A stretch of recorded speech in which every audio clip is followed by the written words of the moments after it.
Assalamu alaikum. I'm Ibrahim Hooper with CAIR's Video News Update. It's been a busy month dealing with issues such as a Louisiana Muslim being locked out of a Subway restaurant in that state after being asked about his faith. CAIR has asked Subway to apologize and to ensure that such incidents do not occur in the future. In Texas, CAIR's San Antonio chapter held a news conference to call for federal charges in the case of a man arrested for threatening to kill worshipers at a local mosque. Today, CAIR San Antonio spoke publicly about this incident. They say they feel the suspect in this case, 44-year-old Christopher Bain, should face federal charges. Bain was arrested Tuesday by San Antonio police for allegedly vowing to shoot as many people as possible at a local mosque. We are very concerned because after these kind of threats, number one thing that happens is the bullying at the school with our children. And they get threatened in the neighborhood, on the jobs. People are taunted, and we want these things to be taken serious. In Oklahoma, CAIR fought for the right of a Muslim barred from the U.S. by the no-fly list to visit his dying mother on Thanksgiving. Sadiq Long is finally one step closer to seeing his sick mother for the holidays. Now, she lives in McAllister. Long has been living in the Middle East where he teaches English. He's an Air Force vet who converted to Islam 16 years ago and somehow ended up on the no-fly list when he tried to get home to see his mother back in the spring. The Council on American Islamic Relations has been spearheading this effort to get him back home. They say that a U.S. citizen has been unlawfully prevented from entering the United States. Also in Oklahoma, CAIR challenged a bank policy forcing Muslim women to be escorted by security officers. On October 9th, a Muslim woman wearing a traditional religious veil was walking into the bank when an employee told her she couldn't enter with a headscarf on. The woman left without going inside and contacted Oklahoma's Council on American Islamic Relations. We decided that, well, let's first reach out to the bank before we go public with this information and see maybe it's a case of just misunderstanding or ignorance. CAIR sent this letter to the bank asking for an explanation of its policies. In Washington State, CAIR called on the FBI to investigate the beating of a taxi driver as an anti-Muslim hate crime. Police say Larson insulted and then viciously beat a cab driver because he thought the man was Arab.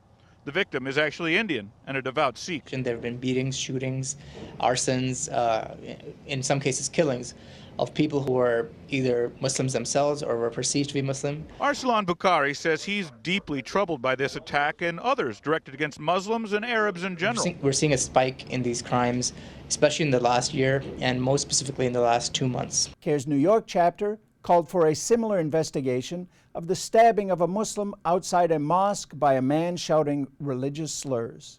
In Florida, CAIR called on school officials to allow holidays on Eid. We're talking about 2 additional days off for Broward County schools, but that request was met with a lot of hostility. They bowed in traditional Muslim prayer before making their proposal asking Broward County schools to close on 2 of Islam's high holy days. It's not about gaining a religious holiday in any means whatsoever. It is about inclusivity, equality, and diversity. Just before Thanksgiving, CAIR released a video message encouraging all Americans to share with those in need. So this year, despite a weak economy and other domestic and international troubles, let us all count our blessings and demonstrate true thankfulness by sharing whatever we have with those in need in our nation and by assisting those suffering oppression worldwide. Peace be to you. On the international scene, CAIR supported a ceasefire in the Middle East conflict. CAIR is the Council on American Islamic Relations, a Washington-based Muslim civil rights group that has been calling for a ceasefire between Israel and Hamas. I think with any ceasefire, you're probably going to have incidents that are designed to provoke a reaction. But I think if everyone ignores these kinds of provocations and focuses on the need for peace, I think it might have a chance of holding. And in St. Louis, CAIR sponsored a walk for the children of Syria. Walking for the Children of Syria, the St. Louis Council on American Islamic Relations and the Syrian American Alliance hit the Del Mar Loop in New City yesterday.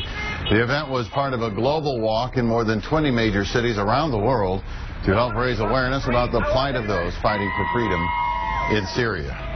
CAIR also concluded a year-long Muslim voter mobilization effort with an exit poll showing that almost 90% of Muslims voted to re-elect President Obama. To receive CAIR updates and action alerts, sign up at CAIR.com. To contact CAIR, email info@CAIR.com. Assalamu alaikum. Peace to you. Learn more at CAIR.com.